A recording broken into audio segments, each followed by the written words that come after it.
Sound the alarm. I'm coming up. We'll have a ball. I'm sweet like a buttercup. Peut-être parmi vous, il y en a qui étaient encore au lycée ou au collège. Le dernier titre de John, c'était en 2001, ça s'appelait Destiny. Et il a attendu 22 ans avant de sortir ce titre. Il s'appelle Ethiopia. Vous lui poserez la question, il vous répondra, il vous donnera les réponses. Mais ce dont je suis convaincu, c'est que les œuvres qui ont été faites avant 2001 et jusqu'à 2001, ce sont des œuvres qui ont traversé le temps.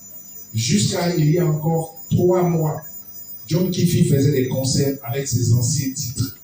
Tellement les titres sont, on va dire, je sais pas, légendaires. Éternel. Voilà, je sais pas comment il fait, mais ça fait 22 ans qu'il n'a pas sorti le titre, mais il fait toujours des concerts avec ses anciens titres. Je pense qu'il mérite des applaudissements pour ça.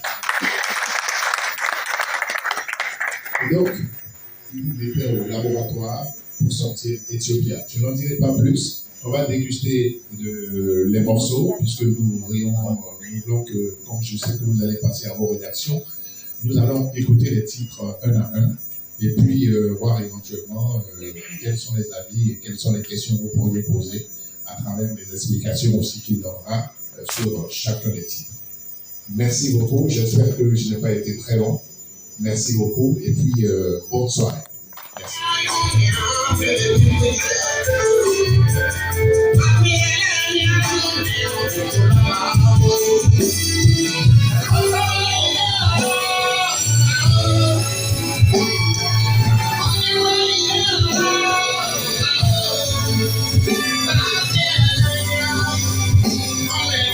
Délé Oziobia. Délé Oziobia. Le son, s'il vous plaît.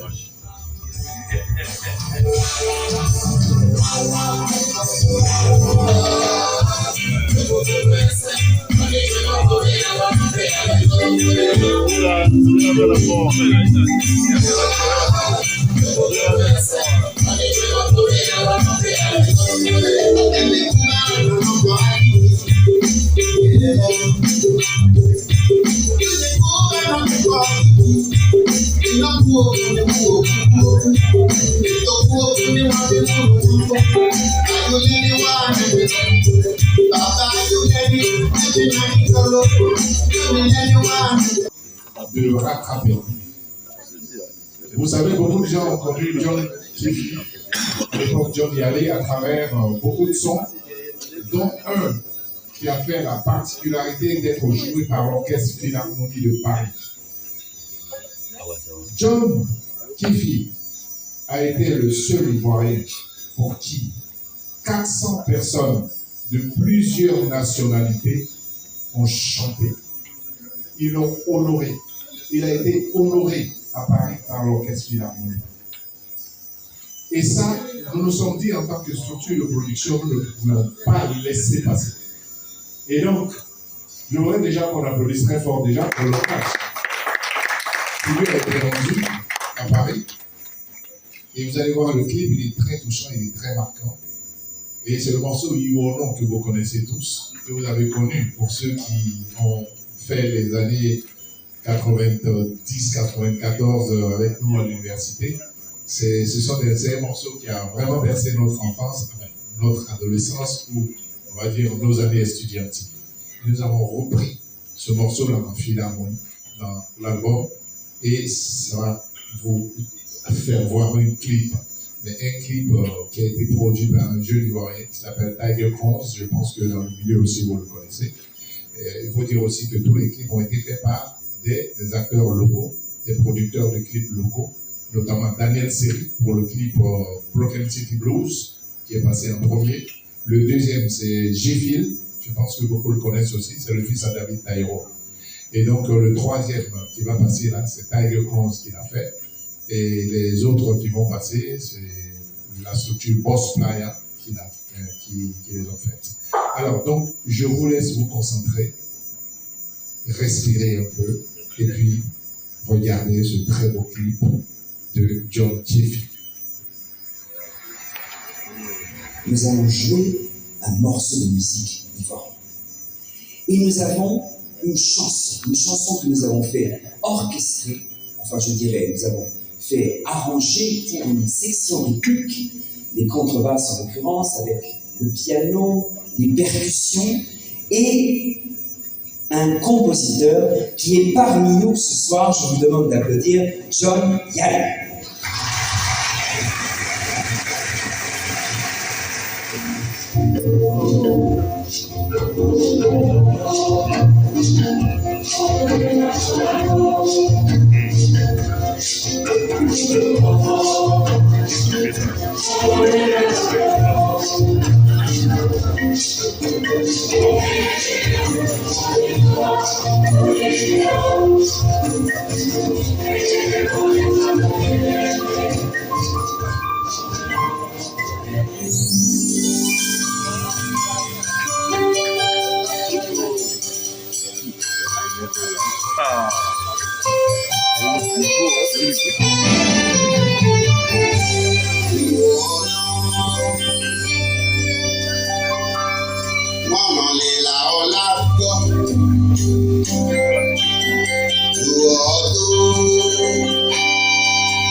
Comme ça, c'est un conseil d'une mère à son enfant, et cette chanson dit: mon enfant, écoute les conseils de ton père et de ta mère afin de réussir dans la vie. Voilà.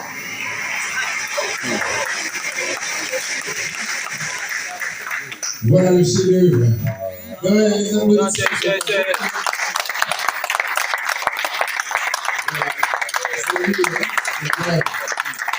C'est la Côte d'Ivoire.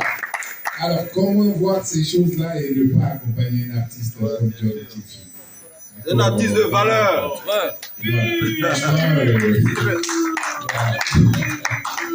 Ok. Alors, le prochain son, il sera audio.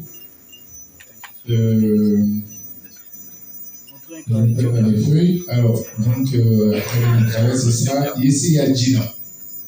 Ok, ici, il y a Gina.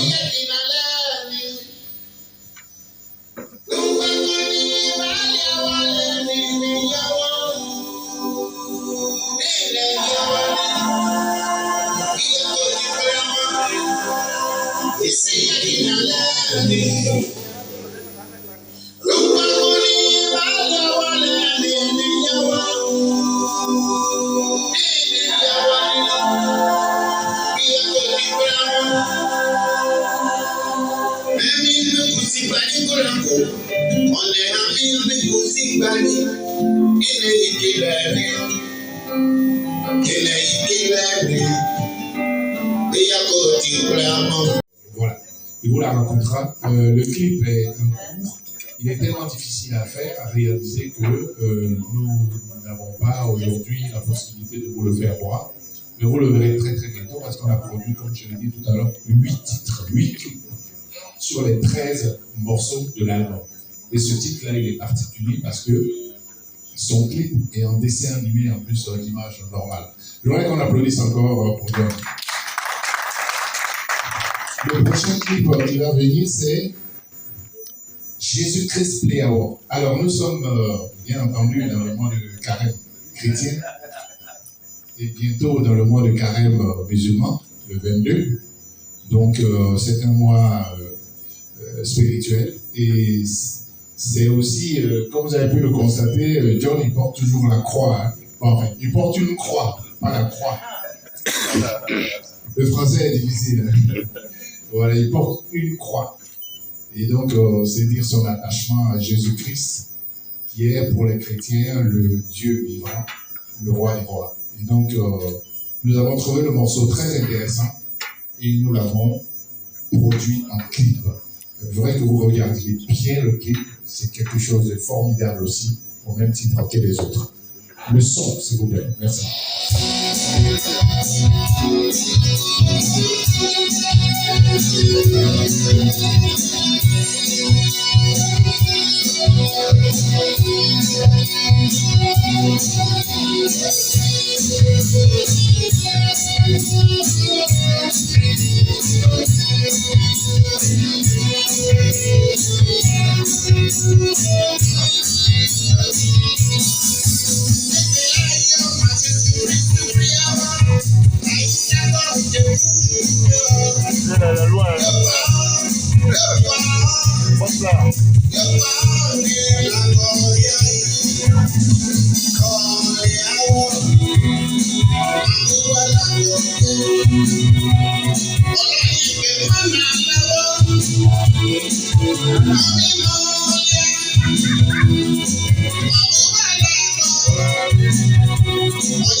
Alors, je vais faire une anecdote.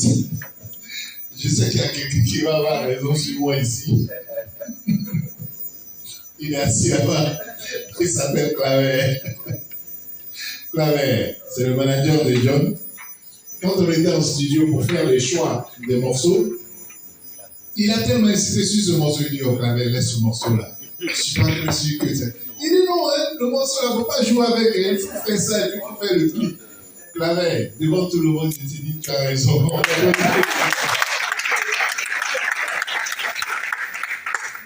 Voilà, donc c'était le titre Jésus-Christ priant. Merci pour ceux qui vont danser. Je pense que voilà, vous serez les ambassadeurs de ce morceau dans les églises, dans les temples, et même pourquoi pas dans les soirées.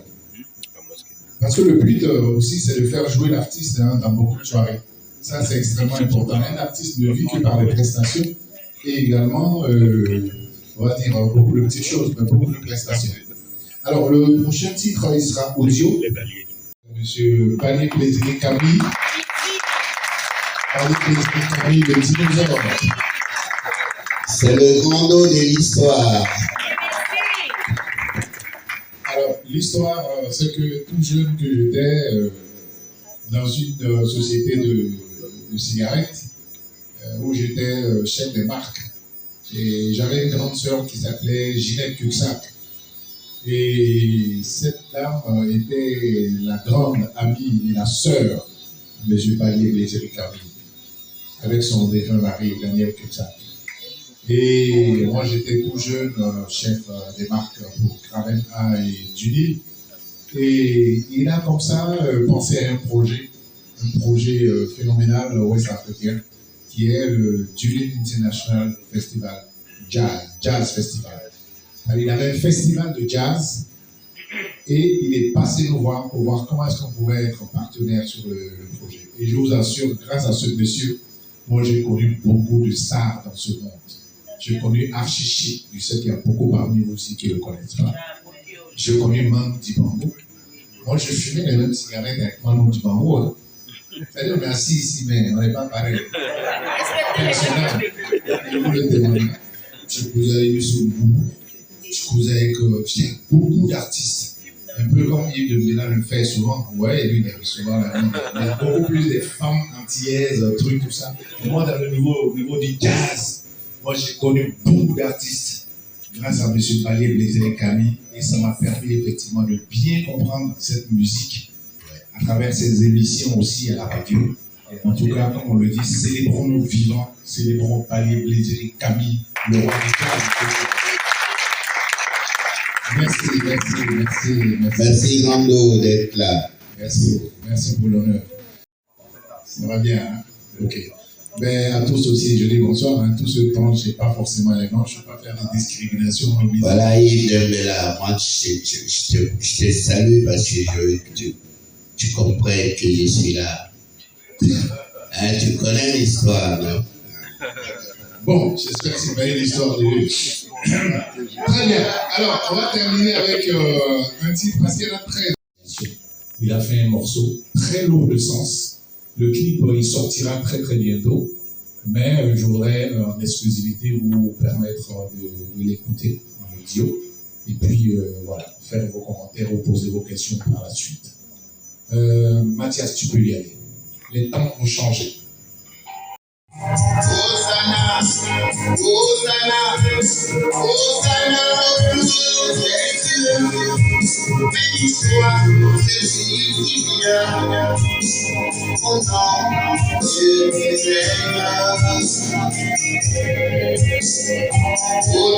frère et toi ma soeur, regarde comment les temps ont changé et rien ne peut plus se faire sans que le roi ne se lève à l'horizon.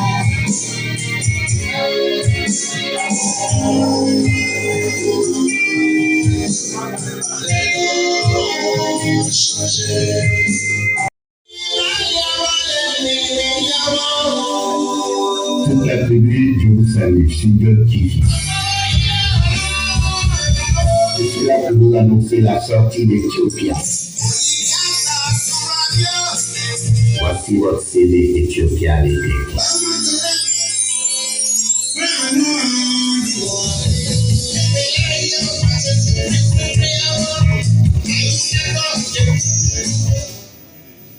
Nos artistes ont travaillé, des gens comme Ernesto Guité, ils n'ont pas été suivis. Donc aujourd'hui, on veut dire à la jeunesse que, d'abord, pourquoi je fais de la pop musique? Parce qu'aujourd'hui, il faut que je vous dise ça. Je fais de la pop musique parce que la Côte d'Ivoire est un pays de la pop. Moi, je suis né en 1955. Quand on me mettait au monde, c'est la pop qui crépitait dans ce pays. Et j'ai grandi dedans. Voilà. Et on a trouvé nos grands frères qui faisaient la pop depuis. Donc la Côte d'Ivoire, si la Côte d'Ivoire veut avoir une ligne musicale pour apporter à l'Afrique, c'est dans la pop que nous devons aller. Parce que c'est ça qui est l'ouverture. Et la pop, c'est une musique mondiale. Ça s'ouvre. Moi, j'ai entendu pour la première fois mon grand frère, Martial Droubi, chanter dans notre langue maternelle une chanson sur les accords pop et j'ai compris que cette musique pourrait permettre à l'Afrique de s'ouvrir musicalement sur le marché international. Et c'est ce que j'ai toujours fait.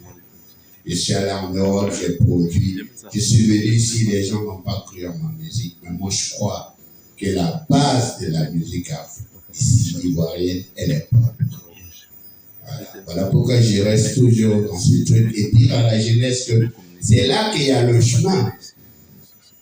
Parce que si tu peux comparer ta musique à la musique de Michael Jackson, ça veut dire que tu es sur le marché. Et le style, c'est ça. Tu ne peux pas. L'Afrique n'a pas besoin de créer des musiques. On dit l'Afrique est le berceau de la musique. Donc l'Afrique n'a pas besoin de créer des styles de musique. Tout ce qui existe comme musique appartient à l'Afrique. Alors pourquoi on veut encore créer des nouveaux styles que nous ne pouvons même pas supporter sur le marché et faire valoir ça? Et c'est ça qui tue nos artistes. Donc, il faut que les jeunes comprennent que tout ce qui se vit dans le monde comme musique nous appartient. Et nous devons faire valoir nos langues parce que c'est ça qui est l'originalité, c'est pas autre chose.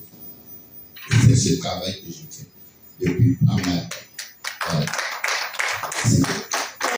Relayé en termes de communication, en termes de génération de notoriété par vos différents supports.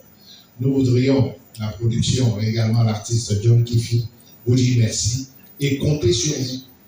Comptez sur vous, vous qui êtes des leaders d'opinion, pour que cet album, qui est le vôtre, puisse être connu de tous et que, comme je l'ai dit tout à l'heure, puisse être en rupture de stock. Rupture de stock, pourquoi? Parce que vous aurez eu l'occasion d'en parler avec les termes qu'il faut, parce que vous êtes des spécialistes en la matière. Nous vous faisons confiance, nous vous remercions de votre présence ici. Merci beaucoup. Ok, merci beaucoup. Le boss a fini de parler, mais moi, je voudrais parler aux journalistes de Côte d'Ivoire. Il faut que vous créiez, comment on peut dire ça, des choses qui font que les artistes doivent être en compétition. Il ne faut pas dire aux artistes que ce qu'ils font est bien, juste pour les encourager. Ça, c'est pas du tout bien. Et ce que moi j'ai remarqué en Côte d'Ivoire, c'est que n'importe qui arrive, ils vont lui dire non, c'est bien ce qu'il fait. Ah, ça, parce que les gens n'ont pas envie de critiquer. Nous, on veut des journalistes qui critiquent les artistes. Voilà, pour qu'on puisse trouver notre chemin. Si on se trompe, dites-nous que là où vous partez, c'est pas vrai. Ce que tu fais n'est pas bien. C'est ce qu'on veut. On ne veut pas des journalistes qui nous font dormir, toujours en train de dire que ce qu'on fait est bien. Et je voudrais que vous preniez ça en compte. Il faut des journalistes critiques et réels pour qu'on puisse se réveiller pour aider notre pays à aller de l'avant. On ne peut pas nous faire dormir. Si tout le monde fait de bonnes choses, alors pourquoi? Voilà. Il faut que vous allez chez les journalistes. Il doit y avoir des journalistes, quand les artistes les voient, là, ils doivent courir. Voilà. Et, voilà. Mais vous ne nous faites pas peur. Moi, je veux que vous me fassiez peur. C'est la première fois qu'on voit une conférence de presse où l'artiste lance un défi en jouant avec les journalistes. En tout cas, je pense que nous avons bien rigolé et au-delà de la rigolade, c'est vraiment des remerciements très sincères de l'artiste et de toute la production à tous ceux qui sont venus. Merci beaucoup. Nous voudrions compter sur vous pour la promotion de cet album. Comme cela a été le cas avec les anciens albums, vous avez pu le constater. John Kiffy, depuis 2001, il a fait Destiny. Il a fait You or No, je ne sais pas, 1991-92. Mais ces morceaux ont traversé le temps. Et ce sera pareil pour Ethiopia aussi. Mais ils ont pensé qu'ils allaient m'oublier. C'est pas possible. Moi, on m'oublie jamais. Parce que mon travail, c'est de vous dire que je suis toujours là. Il n'y a rien on peut faire. Merci beaucoup. Alors, donc, il y a des CD ici. Vous avez vu les coffrets. VIP.